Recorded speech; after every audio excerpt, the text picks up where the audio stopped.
This is Sportish. Do it better. This is Sportish.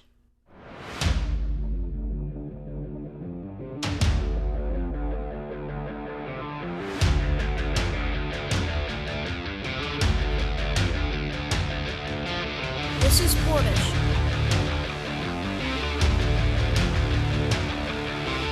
This is Sportish.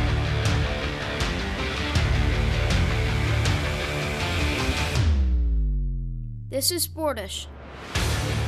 This is Sportish. Welcome in, everybody. Thanks for finding us on For the Fans or wherever you get your podcast. Maybe you're listening to us late through YouTube or any of the other ways in which you can find old episodes of Sportish. We like FTFnext.com. We're very partial to that. He's Dr. Keith Strudler, Director of the School of Communication and Media, Montclair State University.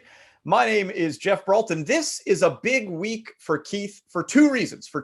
One, I think, Keith, that your parenting is up for referendum because you told me this week that your oldest child wants very badly for you to get him tickets to attend not a sporting event, no, but the NBA draft. And I think the way that you handle this request is going to say a lot about you as a father. Have you come to a decision about what you're going to do yet? This is a difficult one. You know, as the saying goes, these are times that try all young men's souls. This is one of my moments. So my oldest 13 came home and he goes, "Hey Dad, you know, it would be a great idea and a lot of fun. Let's go to the draft." And I was like, well, first of all, where is it? Because I was hoping the answer was like Cleveland or something, because I thought they were all in Cleveland now. I thought that was the thing. And so I come to find out it's at the Barclays Center. And from here, where I am in New Jersey, to Brooklyn, it's close, but yet there's nothing's actually close to Brooklyn. It's complicatedly close. It's not far in distance, but it's quite far in spirit. I think there's at least a bridge and a tunnel. There's some, right? And it's a Thursday night situation. And not for nothing, I believe I have to be back in Brooklyn the next day, the Friday night. And I'll tell you what, the only thing that will be worse than the first trip to Brooklyn would be the second trip to Brooklyn the next night. And so I was like, well, you know what? Look, these kids, they miss so much. They miss so much over the past year with COVID. This is a good time to be asking your parents for things. Like, it's a good time because, you know, we did a Zoom bar mitzvah, right? All of these things. So I'm like, oh, you know what? I did not know you got to spend like $100 to get a seat to the what? I just assumed it was free. No, it's like $100 a head. That's more than a game.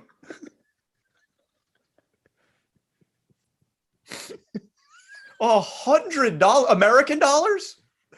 And I'm sitting, this is like nosebleed.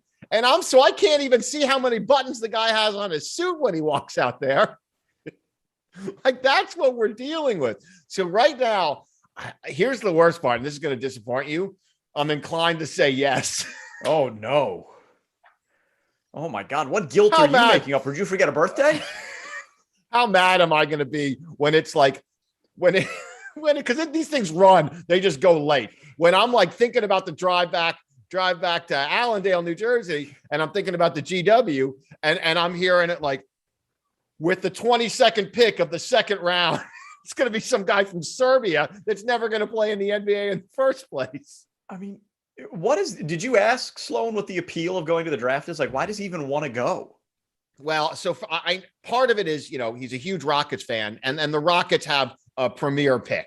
And so I think this is the beauty of the modern NBA is they have really sold dreams, right? And it's the fantasy of your team getting better is so intoxicating to young sports fans. And I mean, I don't think just young sports fans. So honestly, that's that's where the NBA is right now. And so if you're a team that sees itself in the rebuilding phase, the prospect of getting that first glimpse at your future, because in the NBA, individual players are transformative at times. At least you hope they are.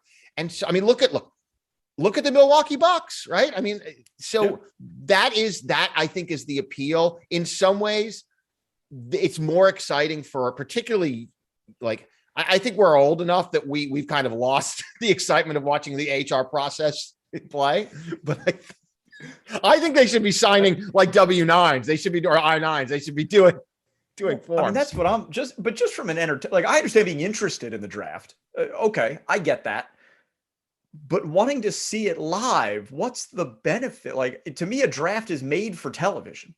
So the live experience isn't going to be better. Like, you think about how unbearable the 10 minutes in between picks is when you got to listen to six guys blather on about who they think is going to be picked next. You take that away, and you're just listening to 10 minutes of top 40 radio over the Barclays Center PA system while you hope the guy that gets picked is in the green room and actually physically present. Otherwise, you're just going to put a picture up on the big screen, which, newsflash, Keith, is the same experience you would have had on your television in your living room. With cheaper parking. And I'll tell you, no, I mean, I'm literally like, what is there going to be like a Rolling Stones concert in between? Like what's happening there? There better be some entertainment. If I'm going to go there, and although there is good food at the Barclays Center, we know that. And it's open for the draft. I mean, do you think the Barclays is selling out for the draft? I don't know. Well, so I really think we're 15,000 sickos that want to watch this thing. They do concert style. They do like a U. They do the U. 7,000 sickos? The number is irrelevant. But the worst part is like the close-up seating's like in the 200s. So okay. I mean, you're paying like Jay-Z concert pricing. That's what you're paying for this thing. Like, you do realize you're not watching a show, right? Like, you're not going to be like, I can't see Lin-Manuel from here. It's literally just people walking around. I know. I can't get my head around this thing.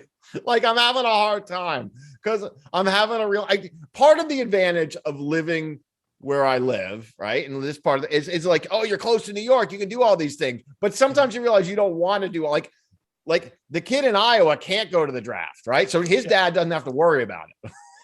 like I got to worry about it because there's all the fun that comes to New York City all the time. But I agree. I assumed this was going to be a more affordable opportunity. The problem is the NBA draft became like everything NBA. It's not like the NFL, which it's a lot bigger and more inclusive. And they just open up like a giant, they open up a stadium and they throw all those yahoos in there and it's fine. And they have, a band like Kings of Leon playing in between picks and it's, it goes 8 rounds.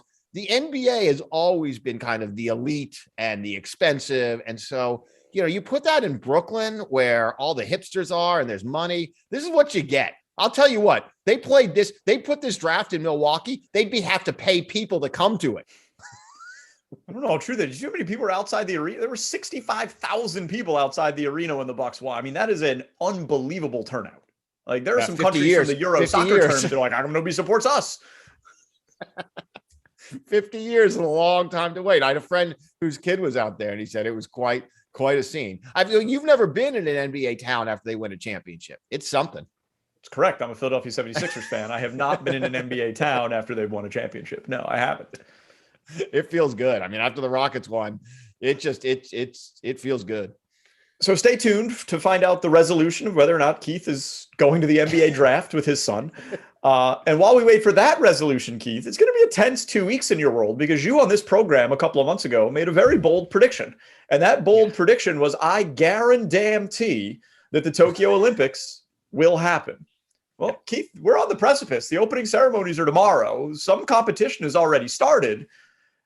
But not all the athletes who are supposed to be there are there. I have a number of players, including American Coco Gauff, who is probably the most notable name, have already been bounced from Tokyo because they've tested positive for COVID. We're getting close to 100 Olympic-related positives for COVID. And this is in Tokyo, which is under a state of emergency because of COVID-19. So while the pandemic may be over to the Sportish public, as we declared on this show about 8 weeks ago, it doesn't seem to be over in Japan. It seems like they take it a little more seriously than we do here across the pond. So, Keith, how do you feel about your prediction that the Olympics will absolutely make their way to its conclusion? I feel great about my prediction. I feel more stalwart and more confident than ever.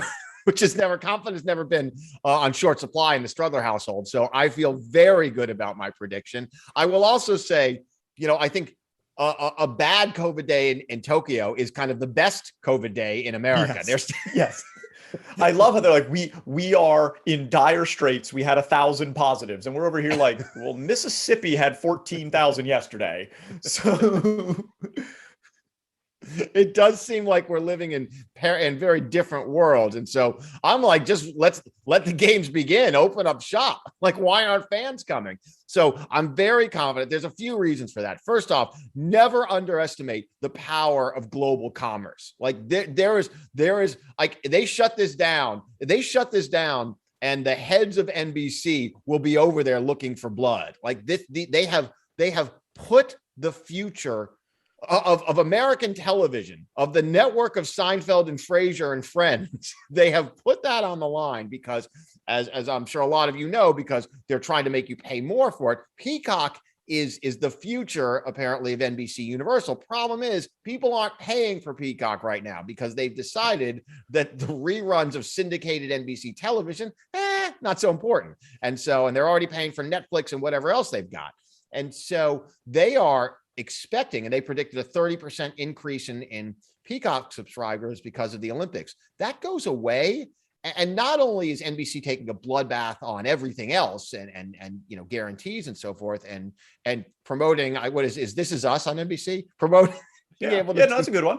Must see TV. So, must see TV. I mean, it literally could be almost the end of kind of their future. So I think between that and the sponsors, they are going to make this happen. You can't stop this train from rolling down the tracks. I'm right. They're not stopping. Done a great job illustrating why the IOC and NBC and MasterCard, Coca-Cola, McDonald's, and whoever else puts the Olympic rings on their packages for 4 months every 4 years want the Olympics to go on. But why does the Prime Minister of Japan, in a country where I think something like 80% of people would prefer that the Olympics not occur, in a country that's under a state of emergency because of a disease that they are apparently still taking seriously, why does he not step in and say, this isn't happening? Why is the Prime Minister of Japan want these games to go on? Because there's no spectators there. Japan is going to take a bath on these Olympics. And by the way, even in a best case scenario, your nation takes a bath on the Olympics. Japan just built a velodrome that no one will sit in. It's so unfortunate. You throw a party and no one comes. This is the saddest prom ever. So it is. Look, I read today. I read like $20 billion bath. Like that's the best case scenario. That's real money. I mean, that could get Jeff Bezos back to space. If you like that joke, stay tuned for the second half of this podcast. That's a tease. We're gonna have the space race, the billionaire space race later on. Do you have a horse in the race? I just want to tease. Do you have a horse in the space race? Are you cheering for one or the other? Spontaneous combustion is my horse in the race. Well, that's from the TV show Billions. You remember, of course. Yes, that's right. That's right. Elon Musk. I actually am quite happy that Richard. I am very happy that Richard Branson snuck in there before both Bezos and Musk and was like, y'all forgot about me. Back like I never left. Forgot about Dre. Exactly. So I believe, I understand. Look, I don't think the Prime Minister, and you have taught me on a previous episode that Japan has actually a prime minister, not a president. We've all learned something in Sportish. He's in something of a no-win situation, right? He has written a check literally that they cannot cash at this point. But I don't think that canceling and dealing with the global scrutiny that will result from it is better than at this point trying to appease. He can cancel it, and 80% of the public will be like, I'm glad you cancel it. He's still going to get voted out anyway. I mean, he is not going to be able to do a whole heck of a lot to resolve his public image in that country, right? Because he got to 2 days before. We're talking about 2 days before to go down. Look, a lot of these folks, when they get to that level of government, they tend to have a bit of an ego. I don't know if you noticed. And so to be the person that goes down, that your legacy is you're the one that said, like 12 hours when these guys are marching into the stadium, be like, yeah, let's not do it. Let's just not, you know what? Let's call this vacation. It's kind of like when you cancel a vacation the day before, you're like, oh, my boss called. He really wants me to come to this meeting. Like it is, I think the look and the global pressure, I imagine there would be a phone call from the American president. I just have to believe this would go really poorly. And so I do not see a scenario, and I think we discussed this. There has to be a global, like Japan has to be like, anyone who can run under 12 and 100, get out of this country.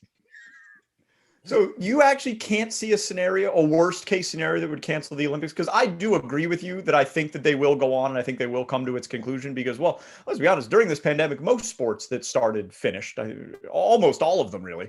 And we play devil's advocate for the point of the show, but I mean, I can see a scenario in which enough athletes test positive that, I think if a Kevin Durant tests positive, NBA owners might call their guys back and might say, we don't want our guys over there. Now all of a sudden the American basketball team is out. And I wonder if that causes a domino effect. Like I can see a scenario where they do get shut down. I think it's I don't think it's a domino effect. Chance, but you don't see that. I don't see it now. The only thing is the Olympic Village could go from the Olympic bubble to the Olympic Petri dish. That's your biggest fear when all of a sudden it's harder to get the disease outside of the bubble than inside the bubble. Then you have what I call the reverse effect. When you need to open the car windows, right? So when the smell is worse on the inside than on the outside of the car. So I think look, there's always this, there is never say never, right? Anything is possible. As Adidas would like to tell you, impossible is nothing. So we can cancel these games. But I think the scenario you illuminated, I think is actually one of the more interesting ones, which is, all right, let's say you get some NBA guys that either before or during, they have to go home.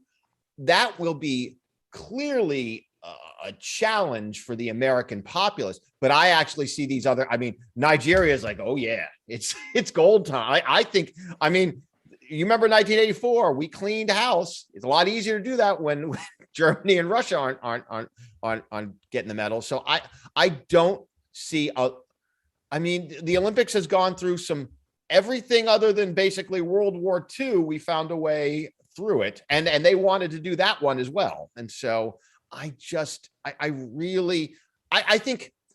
think it's been easy to be a pundit right now, right? And it's very sexy, and it's annoying when people are like, they're going to cancel, like all these people. And I'm like, yeah, it's great to have a hot take, right? And the hot take machine was all over the map, but they don't let history be your guide. This is not going to get disaster. It's disaster porn in a way. Remember when a couple days ago with disaster porn? You should Google it. When an American can I do that on a work computer? Depends on your security settings. Remember when an American gymnast tested positive and the news at like 6 a.m. or whatever broke into coverage with breaking news? A gymnast is tested positive. We don't know which one.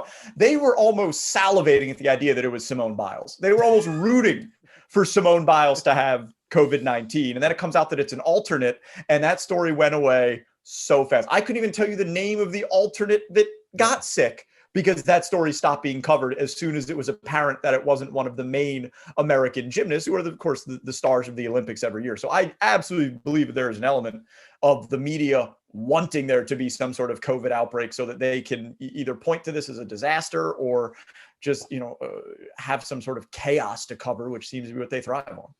Well, and I also say all these people, and there have been a long list of people who don't come back and say, oh, I was wrong, that have said they'll cancel the NFL season.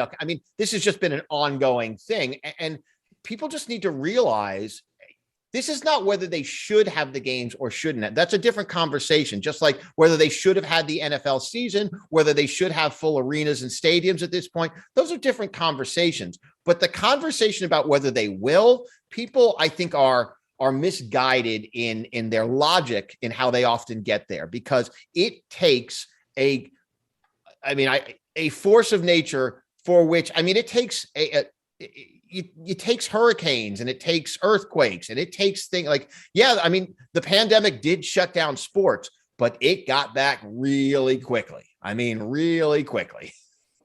You know what else it takes to stop an Olympic dream? Oh, I know. An accounting error. Because the Polish Federation accidentally sent 23 swimmers to Tokyo where per FINA rules, they can only send 17. So they had to recall 6 Olympians from Tokyo just days before the games begin, Keisha. Imagine that. Your home country says you have qualified, you're an Olympian, you're on the plane, you're in the village, and then you get a note. And it says, we done messed up. Back to Warsaw at 6 a.m. Boy, what a week for those 6 Polish Olympians. I mean, my heart goes out to, that the governing body messed up when their statement is, I understand why they're upset. We made a big, big mistake. I mean, someone forgot to carry the 1, obviously. I don't think there's a worse way to not be an athlete at the Olympic Games than this. I mean, there have been a lot of famous cases of athletes kind of blowing it at the trials when it seemed like they were a sure thing. That's a pretty common phenomenon. There have been athletes that have gotten injured. There are athletes that have gotten sick. Obviously, there are people, the alternate is always a tough role to play. I cannot imagine you call your family. Some of them are over there. They may have flown, not knowing maybe before that, you couldn't have crowd, but who knows, right? You've got all this. Maybe they bought new TVs. You may have gotten an Olympic tattoo. You may have gotten the 5 rings, as Olympians are very wont to do. That is kind of the thing, and particularly swimmers who tend to show a lot of skin. That's a very common. You find me an Olympic swimmer that does not have the rings tattooed. You have that on your body. You get there and they say, sorry. Sorry. Now, what is it like when you get home and you have to call like your mom or you're like, hey, guess where I am? The airport. The only thing I can think of that's comparable and probably worse because it happened in a public forum is, remember a couple of years ago at the Academy Awards where they announced Best Picture incorrectly? And they announced, congratulations, the winner, La La Land. And the guy's halfway through the speech when he gets tapped on the shoulder, and the person who thought he just won Best Picture had to announce that actually Moonlight won, and that it wasn't a joke, and that they really lost. That is the only thing I can think of that compares to this getting called home from the Olympics when your only goal in life is to be an Olympian. That happened in front of millions upon millions of people. This at least happened anonymously, which is why it's being discussed on this program in front of tens of people who just haven't turned their television off yet. So what we would have needed for this to have equaled that scenario, because I agree with you, is for them to be walking out for prelims and for there to have been like, there's 8 lanes and there have to have been 10 people walking out. And then someone had to be like, 1, 2, oh no, you two, no. 2 are out. Unless someone was grabbing their ankles on the starting blocks, it's not as bad. Because it would have had to be like, I'm sorry, Poland only has 1 lane in this prelim. There's 3 of you. So 2 of you are going to have to, it's awful. It is awful. And they want, by the way, they want these folks fired because now they had 1 goal in life, and that was to be an Olympic swimmer. That goal has been shattered. They have a second goal in life, and that is to ruin the lives the people who have kept them from being on the Olympic Games. I'm not usually one to root for people to be fired or lose their jobs over mistakes. These people probably should lose their job over this mistake because they have one job. Your one job is to send the proper amount of Olympians to the Olympics, and they failed at that. And if you can't do that, you have no other value. Like if you cannot send the right amount of swimmers to the Olympics, what good are you at your job of deciding which swimmers go to the Olympics? It's a problem. This would be like an NBA coach, in the final play before the end of the NBA finals to put 4 guys in the court and be like, we're full. We're complete now, right? I got my 4 out there. And we call that a Norman Dale. My team is on the floor.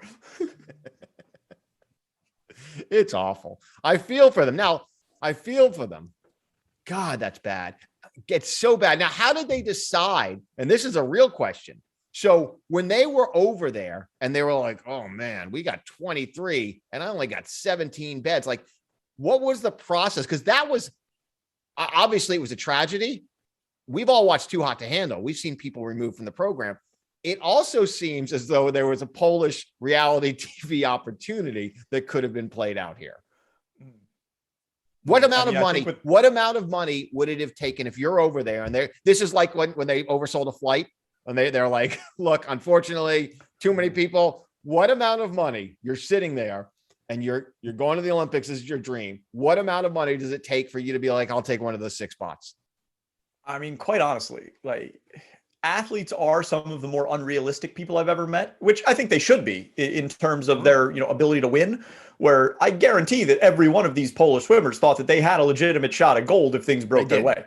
They did. Exactly right. The only people that win are the Americans and the Australians. We all know that. Right. And so assuming that some of these swimmers are realists and recognize that getting out of qualifying would have been a stretch, they should have taken the money if there was money on offer. That would be my opinion. But I would imagine that most of them thought, hey, sure, I got to shave 7 seconds off my time and I have to do it in a week and a half. But I feel like if I get the right wind, if there were any realists among them, I don't think it would take that much money. You are 100% right that athletes are as unrealistic as any group. And I've sat with, the better you get, the less unrealistic you get. But it was more, I actually remember this more from high school cross country. And I remember like the night before, like, the district meet and being like, and one guy was like, well, I ran this time last week. I'm just going to run a minute faster. I'm like, and I just remember like, how are you going to run a minute faster? Like in a 5K? Why did you do that the last time?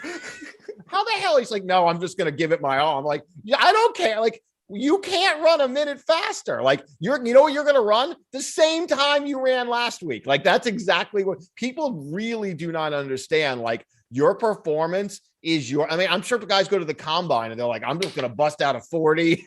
Like your vertical, you know what it is? It is what it is. Like that's going to stay the same. People expect upsets and surprises. They expect everyone to be like, like what was the Mexico City long jump where a guy jumps 2 feet longer than he's ever jumped before. That never happens. The only reason it never happens, you just do the same thing over and over again. So I feel for the Polish Olympic team. I'm sure they would have added a lot to Olympics. However, right now they have to be rooting for a giant COVID spike. Like there are 6 people right now who are truly rooting for the Olympics to be canceled. Those 6, they want, because now they have to want. At some point you want, if your life has been ruined, you're cheering for Armageddon. Like you have. This discussion brings up another point that needs to be addressed. Have you ever taken the money to deboard an airplane? Like, have you ever taken them up on that offer? I did it once in my life. I can't remember. Same. I've also done it once. Because it's a hollow. You know what? You do it and then you find it's a hollow victory. That's what I find. I don't know. I was actually really, really happy. I felt like we got a great deal. What was your deal? I mean, it's a long time. It was probably $200-300. This is a long time ago. Okay. I did it. And I was just like, because then you end up with this voucher and you're like, I got to use it. It was a pain. This was back in the old days. So I was flying to Miami and was offered $400 to get off the plane to take another flight into Fort Lauderdale, literally an hour and a half later, and then have my cab covered to the Miami airport to pick up my bags.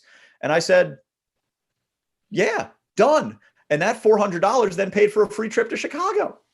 Yeah, but so I was extremely happy with how that turned out. It's not a bad one because usually it's an overnight. That's a good hourly rate. It's not bad. The thing that would have gotten me, I would have been much more comfortable with that if it was a carry-on situation.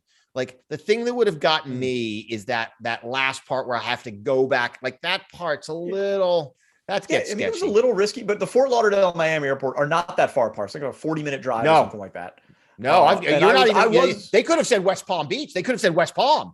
I mean, they could have. They put you right in the middle. But I'm just saying that's not a bad. That's actually a great airport to come in and out of.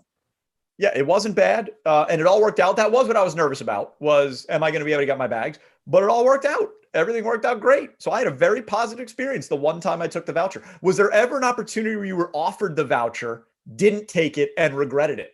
No, never. Because I had one of those too. Well, because you have to jump. You have to be decisive on these things. Yeah. You have to. If you want it, you got to take it. That's what happened. I wasn't decisive. I was in Cancun, coming back from Cancun, and there was an offer to stay another night.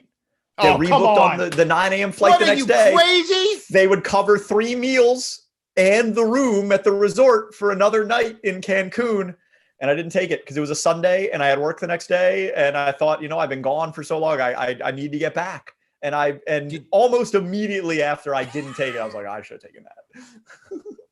When you think about that, what might have happened that night? What magical thing? Because you're living on bonus time. Like everyone gets a little more attractive. Like the drinks get a little sweeter. Show's not so bad. Like I'll tell you, oh boy. Wow. So you're talking about one more night at an all-inclusive is what you gave up? Yeah. Oh, that's stupid. That's I told you I regretted it. And by the way, do you feel good about the work you did that Monday? Do you feel like, but like you said, it's a decisive decision, right? When that Fort Lauderdale deal presented itself, I mean, I was literally looking at the person I was with. I was like, we need to get up right now and get to the front of this plane. Whereas in the Cancun decision, there was the wheels started turning and I overthought it and I didn't pull the trigger. And that was a mistake. Was there also a voucher, an airline voucher that came with it? Yeah, they would just be rebooked on the same flight 24 hours later. But were they going to give you an additional voucher? Was there anything else? No. It was rebooked 24 hours later, and you get the free night in Cancun. There was no. You gotta want the party. You gotta want to have the experience. The same resort you were at.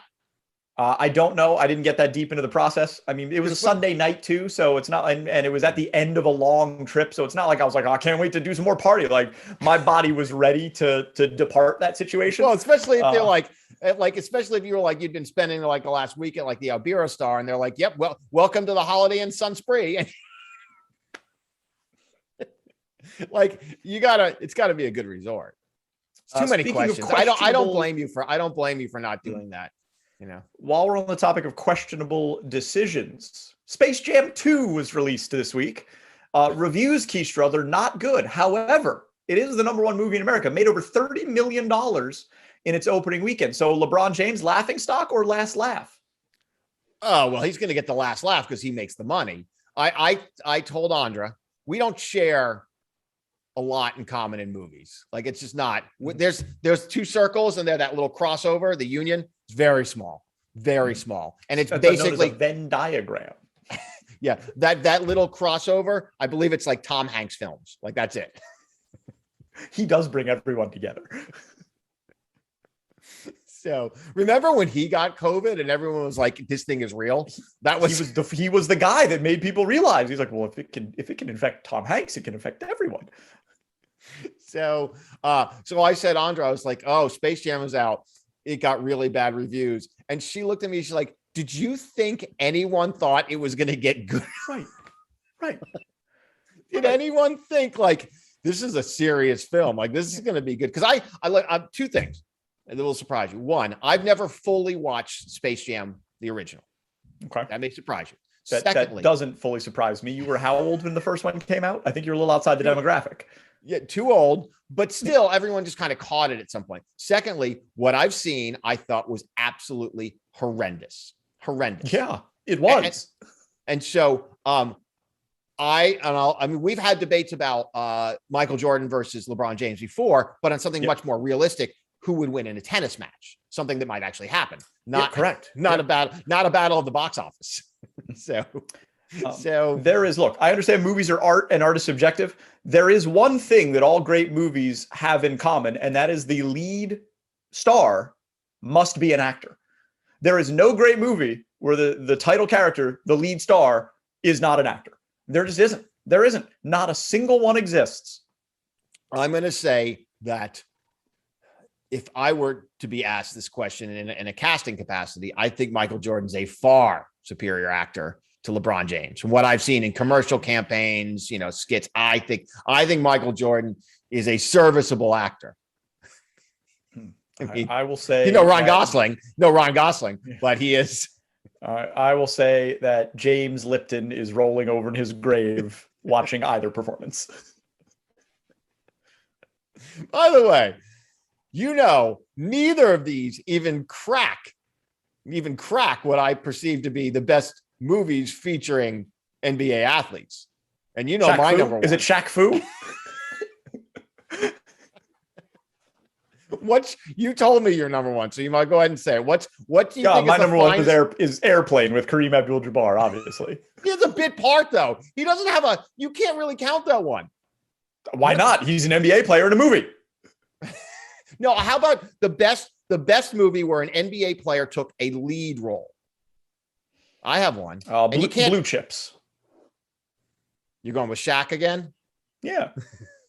Shaq's pretty good at everything. I would say, except for free throws, obviously, pretty much, and dieting.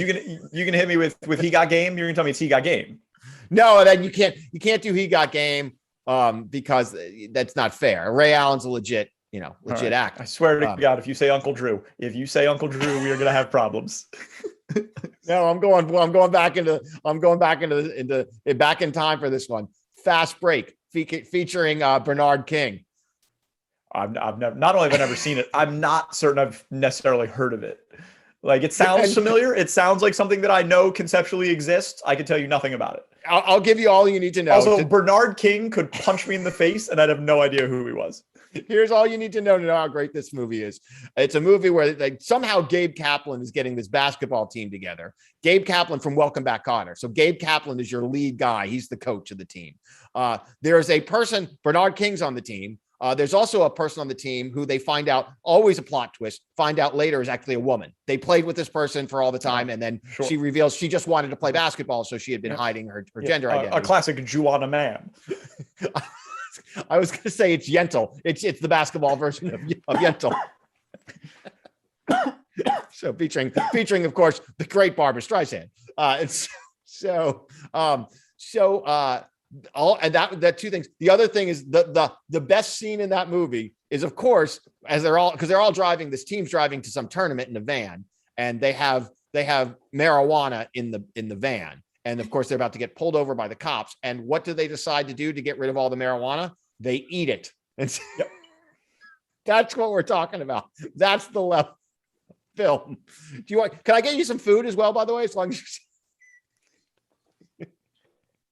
Well, you made a Yentl joke at the worst possible time. My refreshment was halfway down, and you made an unexpected Yentl joke, and then that caused a bit of reflux. So now I'm try and get through the rest of the program by refilling my water. And I've recently altered my setup here. Loyal viewers, if you're watching us on forthefans.ftfnext.com YouTube, know that I've recently changed my setup a little bit, where I've moved further away from the stand where my camera's on. And so I've introduced another table where I keep my water. It's a little bit higher, so it's not on the floor. It's not below the camera line. So spoiler alert, sometimes I drink water while we're doing this show.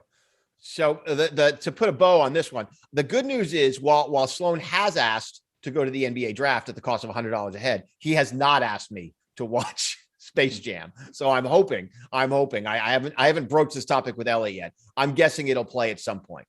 So we'll see. Deion Sanders walked out of SWAC Media Day. Did you see this? Deion Sanders refused to take further questions at his football conference media. He's the head coach at Jackson State University, because reporters referred to him as Deion, his name. They said, "Deion, what do you think about?" And he said, "That's so disrespectful. You wouldn't call Nick Saban Nick." And then left. Said, "I'm not going to put up with this. I'm out." Keith Strudler is a man with an untamed ego. Your thoughts on Deion's stand about not liking being referred to by his name? So, by the way, I do like how he's decided that you wouldn't do that to the potentially the greatest football coach in the history of college football. So why would you do it to me, who's coached literally 1 year in a 1AA conference? Like he's put himself. Yeah. That's how big his ego is. And by the way, Nick Saban, which he said you wouldn't call Nick Saban Nick, was referred to as Nick at SEC Media Day 8 times. Yes, Nick. That's a common, right? And so this would have only been appropriate to me if he said, "Look, guys, I'm not going to answer any questions. If you want to talk to me, you will refer to me as Neon Deion."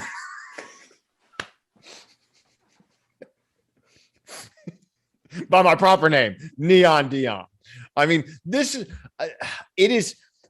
you never exactly know. And Deion Sanders is a fascinating, a preacher, and the story and his kind of, some of the antics of Florida State, one of the more complicated, interesting figures in sports history. And probably, because generationally now it's his past, probably doesn't get some of the accolades for what he brought to the table. But as interesting a character, I think, as we've seen in sport, coupled with as talented an athlete and as, baseball, football. I mean, he's, it's hard for me to hate on Dion. It's hard for me to hate on, Coach Sanders. It's hard for me to hate Coach Sanders because it is. But I do think in some ways, look, he's done a pretty good job at getting a lot of attention to a school that otherwise no one would care about. I mean, this is not big time football.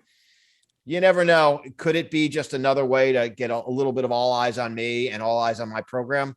There's probably a little bit of that there.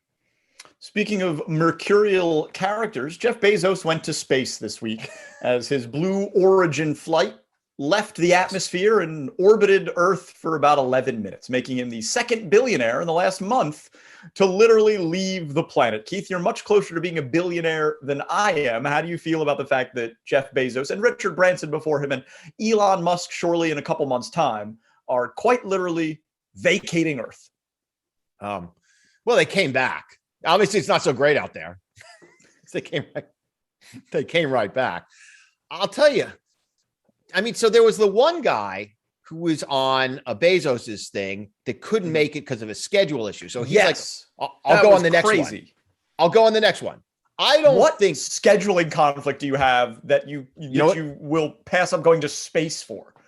You know what scheduling conflict is? Conflict is the one that says these things blow up sometimes on their the scheduling conflict that watched the Challenger shuttle. Like you're like, I got a billionaire who built a jet and he thinks this thing is going to last. You know what? Like in 2 months, they're going to fly this thing again and I can still go on. I paid for my seat.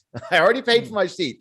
I think I don't know if anyone else has proposed this theory. I think he sat down and he said, well, this is basically a metal phallic symbol, right? That Indeed it is. I mean, they chose very different aesthetics for their rides, right? I mean, so very interesting the way that worked out. But I think he looked at that and it's kind of like when you get up to the top of the water slide, right? Or whatever the thing, and you walk all the way, or the ropes course or the roller coaster, and you're like, I'm gonna go on the big cruiser. I'm gonna take the plunge, right? And then you get up there and then you look down and then you remember in your head that some guy in Iowa, it's the second time I've referenced Iowa or wherever in some theme park, actually slid off the side. You go, you know what? I'm just going to walk down and I'll maybe next year when I'm a little bit taller, I'll come and do that. I think there is no commitment. What was he doing? Was he curing cancer? Like what was he doing? They couldn't wait for, by the way, 11 minutes. It took 11 minutes. He could have just taken a call, be like, hold on one sec, done the trip, come back down. And everyone has Zoom now. You can do everything virtually. The fact that he had a scheduling conflict opened up a seat on the flight to who is now my least favorite person on the planet. Did you see who took the spot of the guy who had the scheduling conflict? An 18-year-old kid who is now the youngest person to ever go to space because he has a father who paid $28 million for his kid to have the right to be shot into space. I now loathe this person whose name I don't know and who I have never met. I believe that this 18-year-old is everything that's wrong with the world. I hope that 18-year-old, when he has a very important and powerful job in the finance industry, which he will probably in about 4.5 years, I hope he finds your account and crushes it. I hope he finds whatever's left in your meager retirement savings, which is probably nothing because you banked on the fact that you die exactly when the work ends. Like the body gives out. Like you don't, I have long planned to die in a stadium parking lot. This isn't wrong. That is my life insurance policy is the hot dogs on the buffet.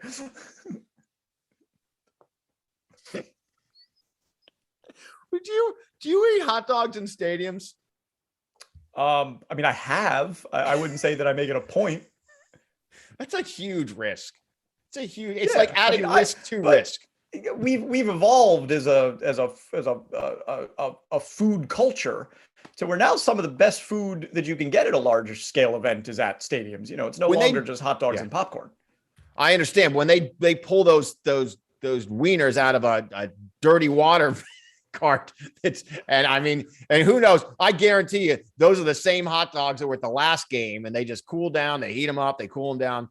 But I tell you what I have had, which are delicious, is the new generation of veggie dogs. They're really good. They're really good. Yeah, I mean, well, as we've discussed, it's not so much that they're good, it's that they're not bad. They're surprising. Anyone who is a carnivore that bites into one can recognize that, oh, I thought this was going to be awful, and it turns out it's average. This is like when you drink almond milk, you kind of brace yourself for like what's going to happen. I mean, there is no product that benefits more from low expectations than fake meat. Most people go into it thinking that it's going to be terrible. And so all it has to do is be average and people are satisfied. Can't do that with a steak. Well, that's not true. If you go to another one. True. You cannot expect a steak to be great, get an average steak and be happy. No, I'm saying, but you don't always think, look, what's your least favorite? Leave the Olive Garden. What's your next least favorite restaurant? You know what it is.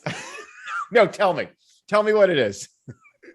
No, I don't feel the need, Keith Strudler, to dash another potential advertiser, right? We're just starting to get some traction on this program where we're finally getting tape into the hands of people that might be able to make something happen. The last thing I need to do is make another powerful enemy, all right? I've already got big pasta on my back. I don't need to add another one to the list. Well, the American Meat Institute is but we've talked about that in the show. Your least favorite, and I don't even have a name, but it's one of those like wannabe crappy steakhouses that probably include like, what is it, like the Texas Roadhouse? That's it. No, the Texas Roadhouse isn't as bad as some of the others. Look, if we're being, I'm not saying, no, I'm not doing it. I'm not doing it, Keith. I'm not giving you the satisfaction of naming another one. Look, Ponderosa's good, by the way. None of those are as bad as any of those buffet restaurants that have, after the name of the buffet, the number 1,000. So it's always something. I mean, buffets, like, I don't understand buffets. I mean, I understand them. I get conceptually why they exist, but what are we trying to achieve as a people? Say the name of the restaurant. Say it. It's Ponderosa, isn't it? Ponderosa exists anymore. It's Beef O'Brady's. They have a bowl game. I always go to Beef O'Brady's. I forget my O'Reilly Auto Parts. I'm not saying it. I'm not saying it, Keith. I'm not telling anyone that my second least favorite chain restaurant rhymes with Smeegee I Schmidays. I'm not doing it. It's all the time we got for this episode of Sportish. It's another sponsor off the list. If you have any sort of corporate advertising dollars, please send them our way. We badly need them. We have burned so many bridges. You have no idea. There is no one left. Literally no one left. He's Keith. I'm Geoff. We'll see you next week. Thanks for listening to Sportish. See you next time.